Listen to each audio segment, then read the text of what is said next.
Good morning students. તો last વિડીયોની અંદર આપણે કસોટી સંકરણ ને એ બધું ભણી ચૂક્યા છીએ. આજે આપણે ભણીશું અપૂર્ણ પ્રભુતા. અપૂર્ણ પ્રભુતાની અંદર આપણે એક એક્ઝામ્પલ લેવાનું છે, જેને શ્વાન પુષ્પ તરીકે આપણે ઓળખીએ છીએ, બરાબર. અને એનું બીજું નામ છે સ્નેપડેટ ગોન તરીકે આપણે ઓળખીએ છીએ. એના ઉદાહરણ દ્વારા આપણે આ પોઈન્ટ સમજીશું. સૌપ્રથમ વાત કરીએ કે મેન્ડલે આપણને વટાણાવાળો જે પ્રયોગ ભણાવ્યો હતો, મતલબ સમજાવ્યો હતો, તો એ વટાણાવાળા પ્રયોગ પરથી આપણે એક સંકરણ પ્રયોગ ભણી ચૂક્યા છીએ. અને એની અંદર આપણે એવું ભણ્યા હતા કે બંનેમાંથી કોઈ એક જ લક્ષણ અભિવ્યક્ત થાય છે. હવે આપણે વાત કરીએ કે જ્યારે વટાણાવાળો પ્રયોગ અન્ય વનસ્પતિઓમાં અથવા તો એના જેવી લક્ષણોવાળી બીજી કોઈ વનસ્પતિમાં જ્યારે આ ફરીથી કરાવવામાં આવ્યો, ત્યારે ખબર પડી કે ક્યારેક F1માં પ્રાપ્ત એવા પરિણામો થયા છે કે જે બે પૈકી કોઈ એક પિતૃને મળતા આવતા નથી. એટલે શું થયું કે મેન્ડલે જે પ્રયોગો કરાવ્યા હતા બધા વટાણા ઉપર કરાવ્યા હતા, અને એ પ્રયોગો પરથી મેન્ડલે બધા વટાણા જે આપણને પરિણામ મળ્યા છે એ દર્શાવ્યા છે. પછી શું થયું, બીજા વૈજ્ઞાનિકો હોય એમણે બીજા કોઈ વનસ્પતિ ઉપર લીધા હોય અથવા બીજા કોઈ લક્ષણો પર એ પ્રયોગો કરાવ્યા. ત્યારે કેવું થયું કે આ બંને પૈકી જે મેન્ડલે આપણને સમજાવ્યું હતું કે ઊંચા અને નીચા છોડનું જ્યારે સંકરણ કરાવવામાં આવ્યું ત્યારે F1 પેઢીમાં ફક્ત ઊંચા જ છોડ જોવા મળ્યા હતા. પણ અહીંયા જ્યારે બીજા પુષ્પો અથવા બીજી વનસ્પતિ લઈને પ્રયોગ કરવામાં આવ્યા ત્યારે કોઈ એક પૈકી એકના જ નહીં પરંતુ બંનેના મિશ્ર લક્ષણો જોવા મળ્યા છે. એટલે કે વચગાળાના લક્ષણો આપણને જોવા મળ્યા છે.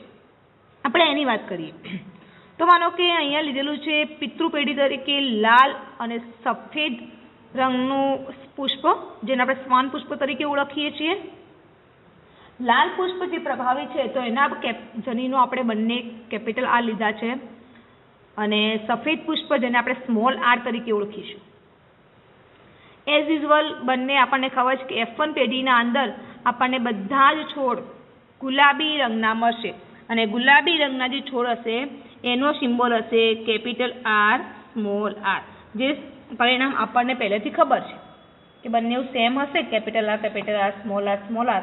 તો જેનું યુનિટ સ્ક્વેર દ્વારા આપણે કરીશું તો એ પ્રમાણે આપણને પરિણામ મળશે કેપિટલ R સ્મોલ r. બરાબર છે. હવે વાત કરીએ તો જ્યારે અહીંયા આપણે એક્ઝામ્પલ તરીકે શ્વાન પુષ્પ લીધું છે, અને શ્વાન પુષ્પ અપૂર્ણ પ્રભુતાને સમજાવવા માટેનું શ્રેષ્ઠ ઉદાહરણ છે. એકવાર મિત્રો તમને કહી દઉં કે અપૂર્ણ પ્રભુતા એટલે શું. તો જેમ આપણે આગળ ઓલરેડી ભણી ચૂક્યા છીએ મેન્ડલનો એક સંકરણનો નિયમ, એની અંદર આપણે એવું ભણ્યા હતા કે F1 પેઢીના અંદર બંનેમાંથી કોઈ એક પિતૃ પ્રભાવી રહે છે અને કોઈ એક પિતૃ પ્રચ્છન્ન રહે છે, બરાબર. કેપિટલ T સ્મોલ t આપણને જે મળ્યું છે એ આપણને ઊંચા છોડ મળ્યા હતા, બંનેમાંથી કોઈ એક પ્રભાવિત થયું છે, રાઈટ. પણ અપૂર્ણ પ્રભુતામાં કેવું થશે કે બંનેનું મિશ્રણ થઈ જશે. ફોર એક્ઝામ્પલ તમે જોઈ શકો છો અહીંયા કે મેં જે capital R small r symbol દર્શાવ્યો છે એ સિમ્બોલ તો આપણને એ જ મળશે, પણ જે પુષ્પ જે છે આપણને ગુલાબી રંગનું જોવા મળશે. જેમ કે આપણા પાસે પિતૃઓ તરીકે લાલ અને સફેદ પુષ્પ હતું, પણ જે એમનું સંતતિ પ્રાપ્ત હશે F1 પેઢીની એ આપણને ગુલાબી રંગના છોડ જોવા મળશે. તો અહીંયા શું થયું, તો અહીંયા બંનેના જનીનો મિશ્ર થયા, તો એને કહીશું અપૂર્ણ પ્રભુતા. બરાબર છે. પ્રભુતાનો નિયમ અહીંયા અધૂરો છે એવું આપણે કહી શકીએ છીએ. તો આપણે પહેલાં થોડા એના નિયમો પ્રમાણે જોઈ લઈએ કે શુદ્ધ સંવર્ધિત લાલ પુષ્પ જેને આપણે કેપિટલ R કહીએ છીએ ને શુદ્ધ સંવર્ધિત સફેદ પુષ્પ જેને આપણે સ્મોલ r કહીએ છીએ એના વચ્ચે સંકરણ કરાવવામાં આવ્યું હતું.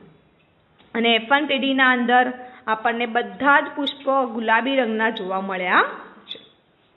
એના પછી વાત કરીએ કે હવે F1 પેઢીના છોડ વચ્ચે જો આપણે સ્વફલન કરાવીશું, ફરી એકવાર F1 પેઢીના છોડ વચ્ચે જ્યારે આપણે સ્વફલન કરાવીશું તો પરિણામ શું મળશે, તો કેપિટલ R સ્મોલ r નું cross capital R small r કરાવીશું તો આ તમે કોષ્ટકમાં જોઈ શકો છો કે બંને કેપિટલ R સ્મોલ r જે આપણને 2 મળશે અને બંને સ્મોલ r.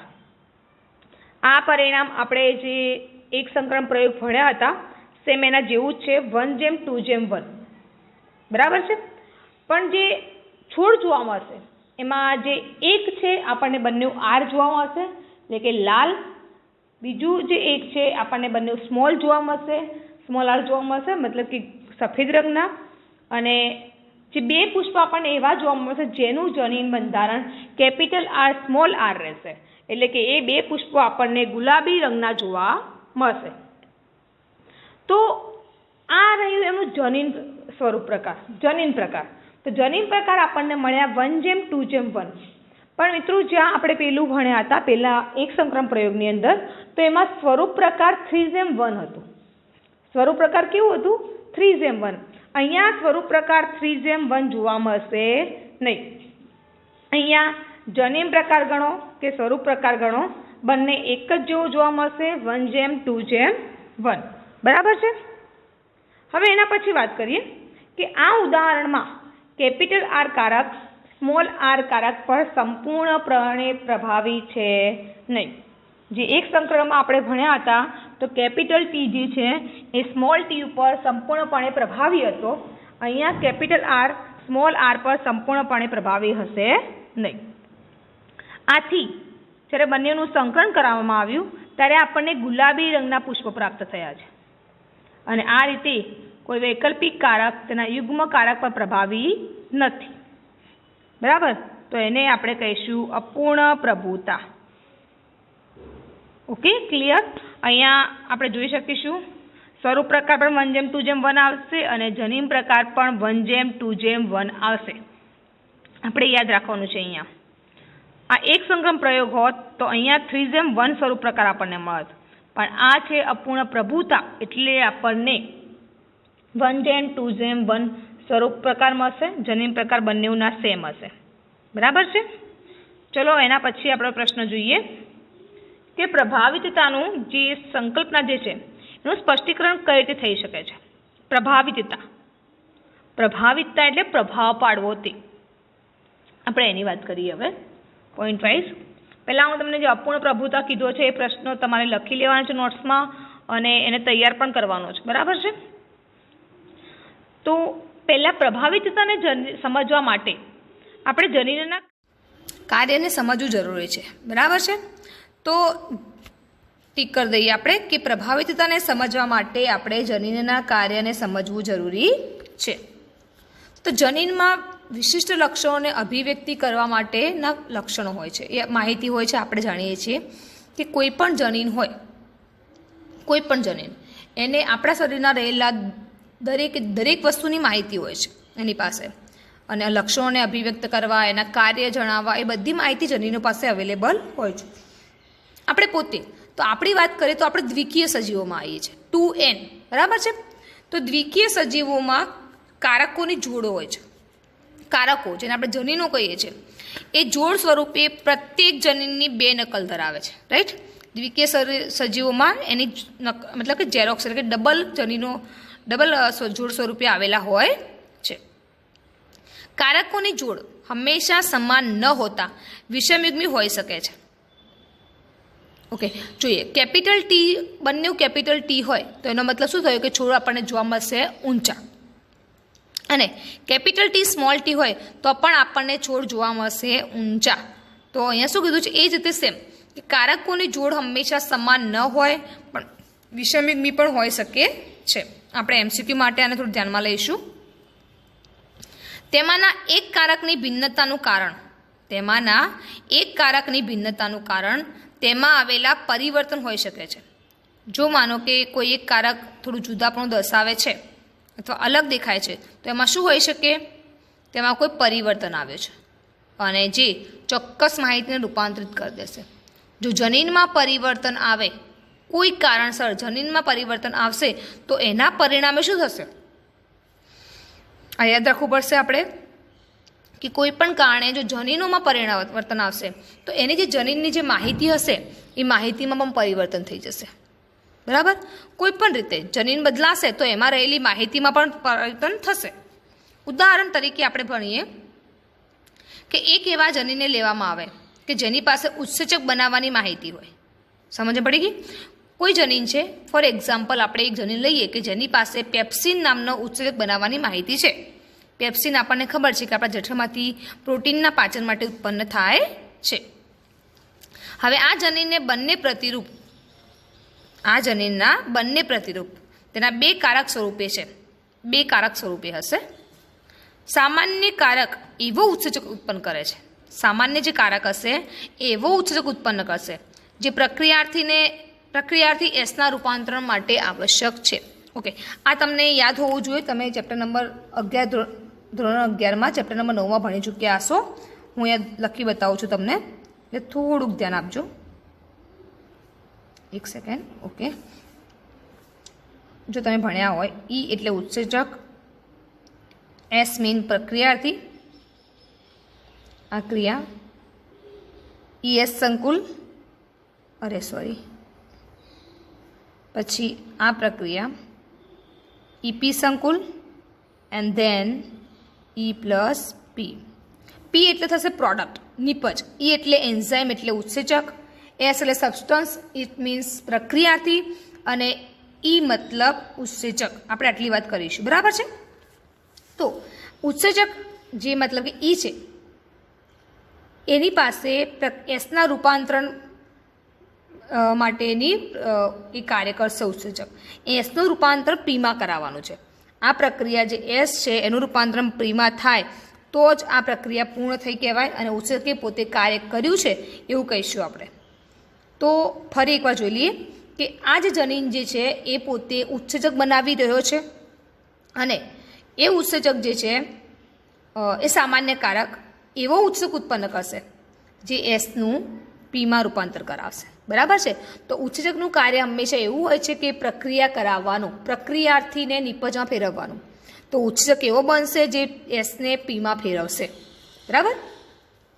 રૂપાંતરિત કારક નીચેનામાંથી કોઈના ઉત્પાદન માટે જવાબદાર હોઈ શકે છે. પહેલું, સામાન્ય અથવા ઓછી ક્રિયાશીલતાવાળો ઉત્સેચક. બીજું, બિનકાર્યક્ષમ ઉત્સેચક. અને ત્રીજું, ઉત્સેચકની ગેરહાજરી. તો રૂપાંતરિત કારક જે છે એટલે રૂપાંતરિત કરાવતો જે કારક જે છે એ ત્રણમાંથી કોઈનું પણ ઉત્પાદન કરાવી શકે છે. એટલે મતલબ કે ઉત્સેચક કેવું ઉત્પન્ન કરાવી શકે? તો ઓછી ક્રિયાશીલતાવાળો, બિનકાર્યક્ષમ અને ગેરહાજર ઉત્સેચક. વાત કરીએ પહેલા કિસ્સામાં, એટલે કે ઓછી ક્રિયાશીલતામાં વાત કરીએ. જે રૂપાંતરિત કારક છે એ અરૂપાંતરિત એલએલ સમાન છે. અરૂપાંતરિત એલએલ એટલે રૂપાંતર ન થયેલું હોય એવા એલએલ, વૈકલ્પિક કારક. એટલે કે તે એક જ પ્રકારનું સ્વરૂપ સર્જે છે જેના પરિણામે એસનું રૂપાંતરણ થઈ શકે છે. એટલે કે અહીંયા જે હશે એ અરૂપાંતરિત એલએલ સમાન હશે, વૈકલ્પિક કારક સમાન હશે, અને જેના પરિણામે એક જ સ્વરૂપ પ્રકાર સર્જાશે. તેનું એક જ સ્વરૂપ પ્રકાર સર્જાશે એટલે જેથી કરીને એસનું રૂપાંતરણ પીમાં થઈ શકશે. પણ જો કારક બિનકાર્યક્ષમ હોય, જે સેકન્ડ નંબરનો છે, બિનકાર્યક્ષમ હોય અથવા ઉત્સેચક ઉત્પન્ન ન કરે તો સ્વરૂપ પ્રકાર બદલાશે નહીં, સ્વરૂપ પ્રકાર પર કોઈ પ્રકારની અસર થશે નહીં. એના પરિણામે એસનું પીમાં રૂપાંતર થશે નહીં. અને એસનું પીમાં રૂપાંતર ન થાય તો મતલબ શું થશે કે ઉત્સેચક જે છે એ પોતે પ્રક્રિયા કરાવી શકતો નથી. ફોર એક્ઝામ્પલ, જઠરમાં આપણે ખોરાક ખાધું હોય પ્રોટીન, અને પેપ્સિન નામનો ઉત્સેચક કાર્ય ન કરી શકે તો પ્રોટીનનું ડાયપેપ્ટાઇડ અથવા પોલીપેપ્ટાઇડમાં રૂપાંતર થાય નહીં, બરાબર છે. અને સ્વરૂપ પ્રકાર અરૂપાંતરિત કારકોના કાર્ય પર આધારિત છે. આ જે સ્વરૂપ પ્રકાર કે લક્ષણો જે રહ્યા એ અરૂપાંતરિત કારકો, જેનું રૂપાંતરણ ન થઈ શકે એવા કારકોના કાર્ય પર આધારિત હશે. કાર્યકારી જે કારક જે છે જે વાસ્તવિક સ્વરૂપ પ્રકાર દર્શાવે છે તે પ્રભાવી, અને રૂપાંતરિત હશે તે પ્રચ્છન્ન. મતલબ કે જે વાસ્તવિક સ્વરૂપ પ્રકાર દર્શાવે છે એ પ્રભાવી કહીશું, અને રૂપાંતરિત કારક હશે એને આપણે પ્રચ્છન્ન તરીકે ઓળખીશું. આ વસ્તુમાં તમને ખબર પડી જવી જોઈએ કે ઉત્સેચક જે છે એને ઉત્પન્ન કરશે કારક, એટલે કે જનીનોનું કાર્ય હોય છે ઉત્સેચકોને ઉત્પન્ન કરવાનું, અથવા એના ઘણા બધા કાર્યો હોય છે. અહીંયા વાત એમ છે કે ઉત્સેચકનું મેઇન કાર્ય શું હશે, અથવા જે કારક છે એ મેઇન કાર્ય શું કરશે? તો કારક એવો ઉત્સેચક ઉત્પન્ન કરશે જે એસનું રૂપાંતરણ કરાવશે. એસ એટલે પ્રક્રિયાથી એનું રૂપાંતરણ શેમાં કરાવવાનું છે? પીમાં, એટલે કે નિપજમાં કરાવવાનું છે. રૂપાંતરિત કારક ત્રણ પ્રકારના ઉત્સેચકો સર્જી શકે છે. ફોર એક્ઝામ્પલ, ફર્સ્ટ ઓછી ક્રિયાશીલતાવાળો ઉત્સેચક, બીજો છે બિનકાર્યક્ષમ, અને ત્રીજો છે ઉત્સેચકની ગેરહાજરી, બરાબર છે. આ પરથી આપણે એવું ભણ્યા કે પહેલો જે કિસ્સો છે ઓછી ક્રિયાશીલતાવાળો ઉત્સેચક, એની અંદર એસનું રૂપાંતરણ થઈ જાય છે અને બાકીના જે બંને છે એની અંદર એસનું રૂપાંતરણ થતું નથી.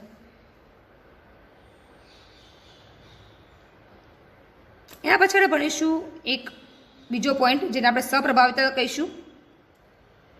મિત્રો, સપ્રભાવિતા એટલે શું અને મનુષ્યમાં રુધિર જૂથનું ઉદાહરણ આપી સપ્રભાવિતા સમજાવો. તો સૌપ્રથમ વાત કરીએ સ્વપ્રભાવિતાની વ્યાખ્યા.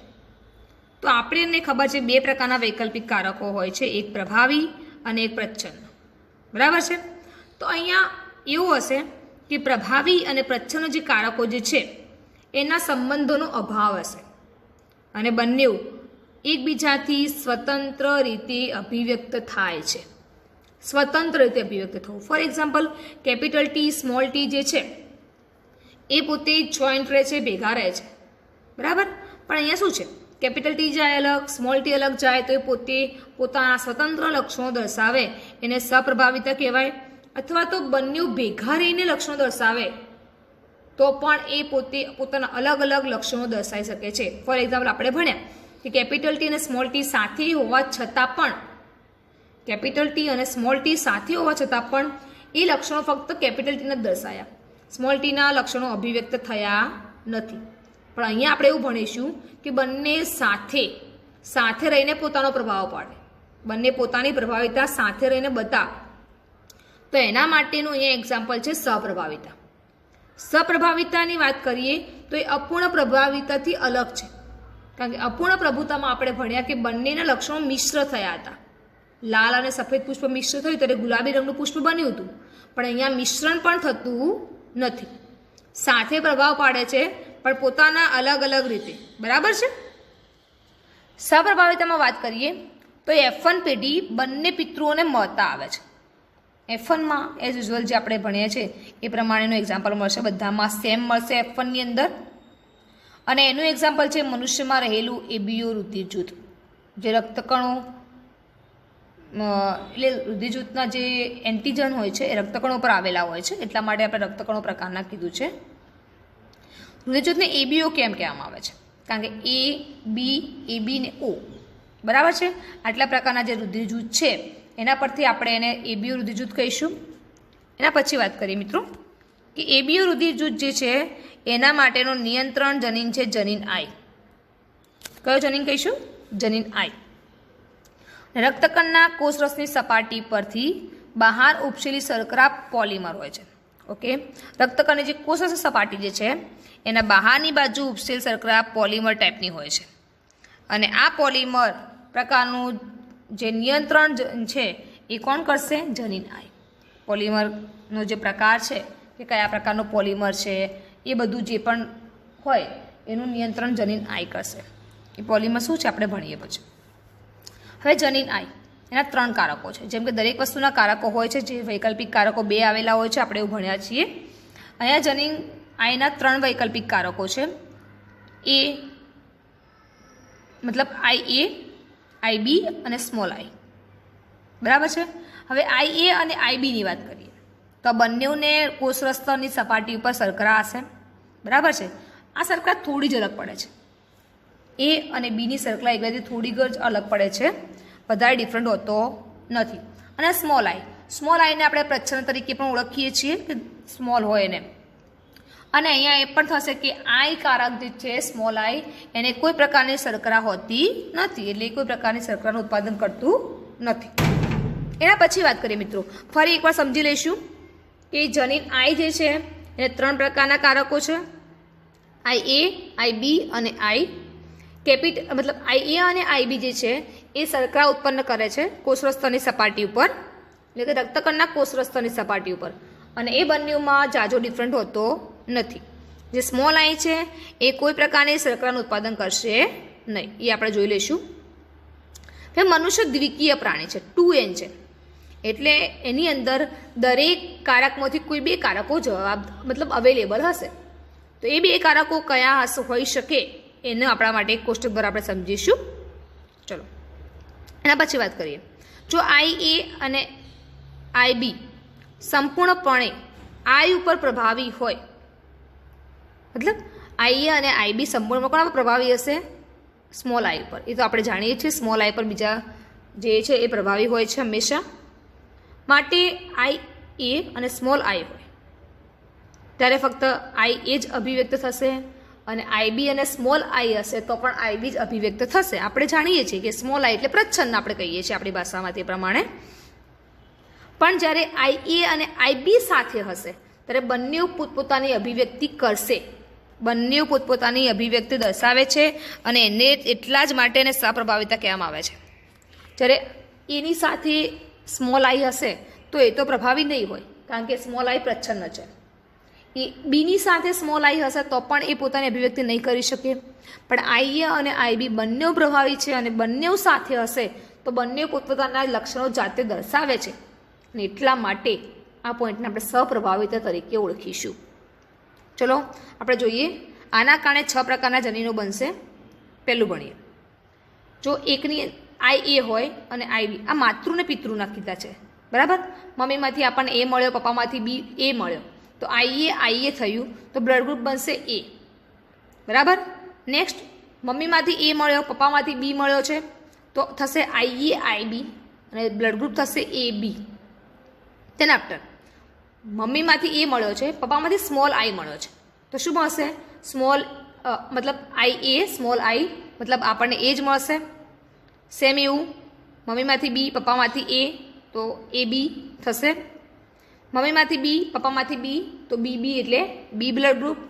મમ્મીમાંથી બી પપ્પામાંથી સ્મોલ આઈ દેન થશે બી બ્લડ ગ્રુપ. અને બંનેમાંથી જો આપણને સ્મોલ આઈ મળશે તો બ્લડ ગ્રુપનું નામ થશે બ્લડ ગ્રુપ ઓ. બરાબર છે? એકદમ ઇઝી છે. અહીંયા તમે સમજી ગયા હશો કે કઈ રીતે સમજાવવામાં આવ્યું છે. અહીંયા એકદમ સિમ્પલ છે. તમારે ખાલી અહીંયા એ બી અને એ દર્શાવવાના છે, જે થાય એ સામે લખી દેવાનું. બરાબર છે? સ્મોલ આઈ હોય તો એને કોઈ પ્રકારનું દર્શાવવાની જરૂરિયાત રહેતી નથી. આ કોષ્ટક આપણે જોઈ લેવું પડશે ધ્યાનથી, એટલે યાદ રાખવાનું. એના પછી બહુવિકલ્પિક કારકો, એનો જ પ્રશ્ન છે પણ અલગ રીતે આપેલો છે. તો મેન્ડલના અનુમાન પ્રમાણે કોઈ એક લક્ષણ પર જનીનની એક જોડ અસર દર્શાવે છે. કોઈ એક લક્ષણ પર જનીનની કોઈ એક જોડ અસર દર્શાવે છે. અને આવા યુગ્મ જનીનના 2 વૈકલ્પિક હોય છે, એક પ્રભાવી અને બીજો પ્રચ્છન્ન. આપણે ઉદાહરણ પરથી જોવા મળીએ કે જેમાં એક લક્ષણ પર અસર કરતા યુગ્મ જનીનના વિકલ્પ 2 થી વધુ હોય છે. આપણે એવું ભણ્યા કે સૌપ્રથમ આપણે ભણ્યા હતા કે 2 વૈકલ્પિક કારકો હોય, પણ આપણે અહીંયા એબીઓનું ઉદાહરણ એવું જોયું કે જેમાં 3 વૈકલ્પિક કારકો હતા. બરાબર છે? તો 2 થી વધારે અથવા 3 વૈકલ્પિક કારકો હોય તો એવા કારકોને બહુવૈકલ્પિક કારકો કહીશું. તો આપણે આ વ્યાખ્યા જોઈ લઈશું. એવા કારકોને કઈ કહીશું? બહુવૈકલ્પિક કારકો. કે કારકો કેટલા છે? 2 થી વધારે, 3 છે બસ. અથવા 3 થી વધુ પણ હોઈ શકે છે કોઈની અંદર, અને જે પોતે એક જ રંગસૂત્રો પર આવેલા હોય છે. બરાબર? આપણે આ ધ્યાનમાં રાખીશું. જેમ કે આપણે એલએલ ભણ્યા કે વૈકલ્પિક કારકો 2 જ હોય છે, કેપિટલ ટી સ્મોલ ટી, એવું ભણ્યા ને આપણે. પણ અહીંયા જો 2 થી વધુ હોય તો આપણે એને બહુવૈકલ્પિક કારકો તરીકે ઓળખીશું. એનું બેસ્ટ એક્ઝામ્પલ છે એબીઓ રુધિર જૂથ. હવે બ્લડ ગ્રુપ એ હોય તો કઈ કઈ સંભાવના હોઈ શકે? તમે અહીંયા જોઈ શકો છો. એ અહીંયા છે, એ છે અહીંયા અને અહીંયા. તો આઈ બરાબર છે? જોઈ શકો છો આઈએ અને આઈ. સેમ બીમાં પણ એવું થશે. એ બી બ્લડ ગ્રુપ હોય તો આઈબી, અને ઓ બ્લડ ગ્રુપ હોય તો સ્મોલ આઈ. એ આપણે ભણ્યા છીએ. ક્યારેક એક જનીન એક કરતાં વધુ અસરો પણ સર્જે છે. એક જનીન એક કરતાં વધુ અસરો સર્જી શકે છે. એની આપણે એક્ઝામ્પલ દ્વારા સમજીએ. વટાણાના બીજમાં સ્ટાર્ચનું સંશ્લેષણ એક જનીન કરે છે, અને એ જનીનના 2 વૈકલ્પિક કારકો છે, સ્મોલ બી અને કેપિટલ બી. આપણને ખબર છે કોઈપણ વનસ્પતિમાં ખોરાકનો સંગ્રહ સ્ટાર્ચ સ્વરૂપે થાય છે, અને એ સ્ટાર્ચ સ્વરૂપ માટે એનું સંશ્લેષણ કરતા જનીનને આપણે બી તરીકે ઓળખ્યો છે. સામાન્ય રીતે સ્ટાર્ચનું સંશ્લેષણ કેપિટલ બી સમયુગ્મો દ્વારા થશે. બંને કેપિટલ બી જે છે એ સ્ટાર્ચનું સંશ્લેષણ કરે છે, અને જે મોટા કદના સ્ટાર્ચ કણો ઉત્પન્ન કરે છે. સમજી ગયા? સ્ટાર્ચ કણોનું સંશ્લેષણ કરવાનું કાર્ય કેપિટલ બીનું છે અને એ સમયુગ્મ છે. બરાબર છે? અને મોટા કદના સ્ટાર્ચ કણો ઉત્પન્ન કરશે. એનાથી વિપરીત સ્મોલ બી હોય તો એ સમયુગ્મી છે, પણ એ કેવા કદના ઉત્પન્ન કરશે? તો નાના કદના. ક્લિયર? કેપિટલ બી હોય તો મોટા કદના સ્ટાર્ચ કણો અને સ્મોલ બી હોય તો નાના કદના સ્ટાર્ચ કણો. કેપિટલ બી છે એ વધુ સક્રિય હશે અને સ્મોલ બી છે ઓછું સક્રિય હશે. પરિપક્વતા બાદ કેપિટલ બી હોય તો ગોળ બીજ ઉત્પન્ન થશે અને સ્મોલ બી હોય તો ખરવચડા બીજ ઉત્પન્ન થશે. આપણે આ એક 2 માર્ક્સના તફાવત તરીકે પણ લઈ શકીશું. આથી પ્રભુતા એ કોઈ જનીન કે જેની માહિતી ધરાવતું હોય તો તે નિપજનું સ્થાયિત્વ લક્ષણ હોતું નથી. તો એનું નિપજ જે છે એનું લક્ષણ સ્થાયી હોતું નથી. જ્યારે આ જનીન જે છે એકથી વધુ સ્વરૂપ પ્રકાર પ્રભાવ પાડે છે. એકથી વધુ એટલે કયું? તો માનો કે કેપિટલ બી જે છે એ મોટા કદના સ્ટાર્ચ કણો પણ દર્શાવે છે અને ગોળ બીજ પણ દર્શાવે છે. બરાબર? તો એક જનીન 2 લક્ષણો ધરાવે છે. સ્મોલ બી પણ એવું જ છે, ખરબચડા અને નાના કદના સ્ટાર્ચ કણો. તો એક જ લક્ષણ એક જ જે જનીન છે 2 પ્રકારના લક્ષણો દર્શાવે છે. તો કીધું છે જ્યારે આ જનીન એકથી વધુ સ્વરૂપ પ્રકારનો પ્રભાવ દર્શાવતું હોય ત્યારે તે જનીન નિપજ તથા નિશ્ચિત સ્વરૂપ પ્રકાર પર તેટલો જ આધાર રાખે છે. આ આપણે એમસીક્યુ માટે ધ્યાનમાં લખીશું. બરાબર છે કે જ્યારે જનીન એકથી વધુ સ્વરૂપ પ્રકાર પર પ્રભાવ પાડતું હોય, કયા સ્વરૂપ પ્રકાર? તો આપણે એક એનો આકાર લીધો અને એક આપણે લીધું છે એનું કાર્ય. બરાબર છે? તો એકથી વધુ સ્વરૂપ પ્રકાર પર પ્રભાવ પાડ્યો છે અને ત્યારે તે જનીનની નિપજ તથા નિશ્ચિત સ્વરૂપ પ્રકાર પર તેટલો જ આધાર રાખે છે. ઓકે મિત્રો, તો અહીંયા આપણે આ પોઈન્ટ પૂરો કરીશું. નેક્સ્ટ વિડીયોમાં આપણે જોઈશું દ્વિસંકરણ. બરાબર છે? ત્યાં સુધી થેન્ક યુ. જય હિન્દ, જય ભારત.